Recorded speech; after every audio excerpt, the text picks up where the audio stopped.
नमस्कार किसान भाइयों, सभी किसान भाइयों का प्याज मंडी भाव यूट्यूब चैनल पर स्वागत है। मैं अजय प्रसाद। किसान भाइयों, आज हमारे पूरे रांची, पूरे झारखंड में काफ़ी भयंकर बारिश का दौर इस समय जारी है। रात भर बारिश हुई है और लगातार 48 घंटों से बारिश हो रही है। क्या इस समय महाराष्ट्र में, मध्य प्रदेश में, राजस्थान में, गुजरात में या फिर साउथ में बारिश पड़ रही है या फिर नहीं?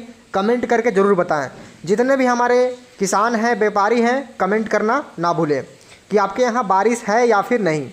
किसान भाइयों, आज के इस वीडियो में बात करेंगे कि बांग्लादेश को कल प्याज का कितना एक्सपोर्ट किया गया है। और मैं लगातार आपको अपने वीडियो के माध्यम से बता रहा था कि अब बांग्लादेश में जो प्याज का एक्सपोर्ट होगा वो काफ़ी भारी मात्रा में होगा। और नतीजा आपके सामने है। कल बांग्लादेश में कुल 227 ट्रक प्याज का निर्यात किया गया है। किसान भाइयों, पहले जब 40% एक्सपोर्ट ड्यूटी नहीं लगा था तब 200 से लेके 250 ट्रक तक प्याज का निर्यात हो रही थी। किसी दिन 200 ट्रक, 220 ट्रक, 240 ट्रक प्रतिदिन निर्यात हो रहा था। लेकिन जैसे ही सरकार ने एक्सपोर्ट ड्यूटी लगाई, उसके बाद जो निर्यात थी वो मुश्किल से 100 गाड़ी, 125 गाड़ी, किसी दिन 80 गाड़ी, इस तरह की निर्यात हो रही थी। लेकिन फिर से दोबारा हमें एक्सपोर्ट में बढ़ोतरी देखने को मिल रही है। इसी का कारण है कि मंडियों में अच्छा खासा इस समय लेवाली है और अच्छे रेट प्याज के बने हुए हैं। किसान भाइयों, खबर ये भी मिली है कि दुबई यानी कि यूएई जो इस समय हमसे निर्यात थोड़ी कम कर रहा था, लेकिन अब दुबई ने भी भारत से ही प्याज लेना समझा है, क्योंकि उसे अन्य देशों से उतनी अच्छी क्वालिटी का प्याज नहीं मिल रहा है। तो किसान भाइयों, हो सकता है कि प्याज के भावों में हमें एक अच्छी खासी आगे चलकर तेज़ी देखने को मिल सकती है। लेकिन हर भाव में किसानों को प्याज बेचना है। अब चलिए जान लेते हैं बांग्लादेश में कल कितना प्याज का एक्सपोर्ट हुआ है।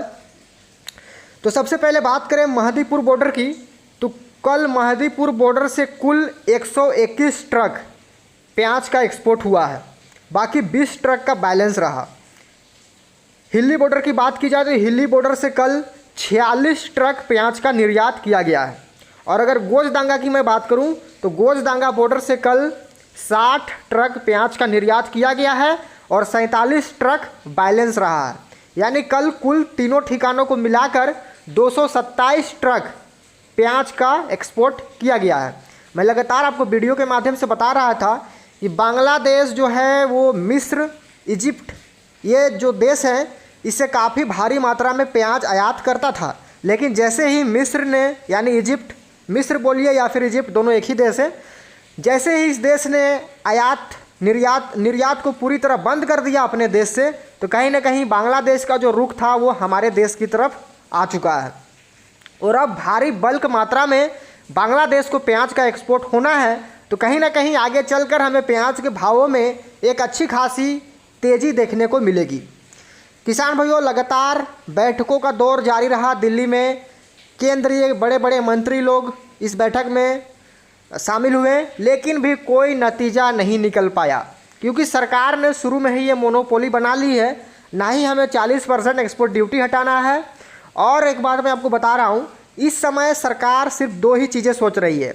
एक तो आम जनता यानी उपभोक्ताओं को प्याज सस्ता खिलाना है। दूसरी, जो 40% एक्सपोर्ट ड्यूटी से जो टैक्स का पैसा आएगा, उसी से जो मंत्री, विधायक, सांसद, जितने भी नेतागण हैं वो इसी पैसों से वोट भी लड़ेंगे। यानी सरकार एक तीर से 2 निशाने कर रही है। उपभोक्ताओं को सस्ता प्याज खिलाने का काम कर रही है, दूसरा टैक्स के पैसों से ही चुनाव लड़ने का भी काम करेगी। यानी किसानों का ही टैक्स का पैसा और किसानों को यहाँ बर्बाद किया जा रहा है। तो सरकार ने जो भी दलीलें थी, जो भी व्यापारियों ने अपनी मांगें रखी थी सरकार के समक्ष, सरकार ने उन मांगों को पूरी तरीके से खारिज कर दिया है। सरकार का बस यही आश्वासन है सरकार की तरफ से कि हम किसानों से 2 लाख टन प्याज की खरीदारी करेंगे 2410 रुपये कुंटल की दर से। लेकिन जब खरीदने की बारी आती है तब ये लोग क्वालिटी के नाम पर बहाना मारने लगते हैं कि ये बढ़िया क्वालिटी नहीं है, इस भाव में नहीं लेंगे, बाज़ार भाव में लेंगे।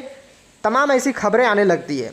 किसान भाइयों जल्द से जल्द इस नेफेड और एनसीसीएफ का बहिष्कार करें, नहीं तो प्याज किसानों का कल्याण कभी नहीं हो पाएगा जब तक ये नेफेड और एनसीसीएफ सरकारी एजेंसियां रहेगी तब तक। बाकी एक्सपोर्ट खुल चुका है पूरी तरीके से। और एक्सपोर्ट के बाज़ार की अगर मैं बात करूं तो कल जो नासिक का जो मीडियम मोटा प्याज है बढ़िया क्वालिटी का, वो आपका 53 से लेके 54 टका में बिका है।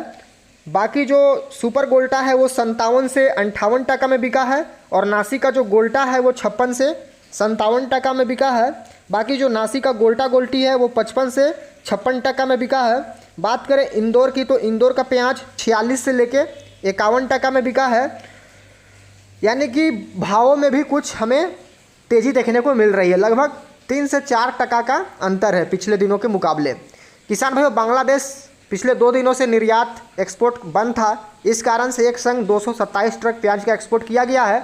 उम्मीद है आज भी लगभग 150 से लेके 250 ट्रक प्याज का एक्सपोर्ट होना है। तो कहीं ना कहीं अगर इसी तरह बांग्लादेश को प्याज का एक्सपोर्ट होता रहेगा तो कहीं ना कहीं आगे चलकर हमें प्याज के भावों में कुछ उछाल देखने को मिल सकता है।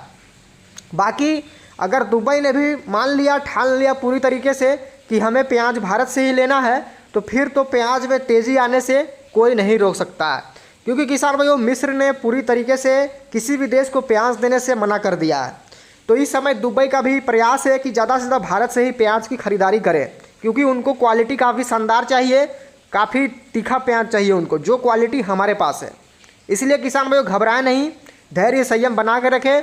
कल भी रतलाम की मंडी में लगभग 750-800 वाहन थे, लेकिन भी मंडी में कल तेज़ी का माहौल रहा। ऊपर में बढ़िया प्याज 2400, 2500, 2550 रुपये कुंटल तक भी प्याज बिकी है रतलाम की मंडी में, आवक भरपूर होने के बावजूद, क्योंकि इस समय प्याज की डिमांड है खूब, लेवाली काफ़ी ज़बरदस्त है इस कारण से।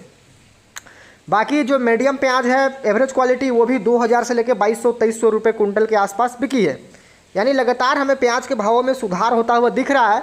और इन रेटों में किसान अपने प्याज की बिक्री जरूर करें, क्योंकि किसान भाइयों पहले जो भाव टूटे थे, लगभग प्याज का भाव 2000 से लेकर 2500 तक चल गया था, उसके बाद भाव फिर से नीचे गिरना शुरू हो गया, लेकिन फिर से मंडी ऊपर उठी है।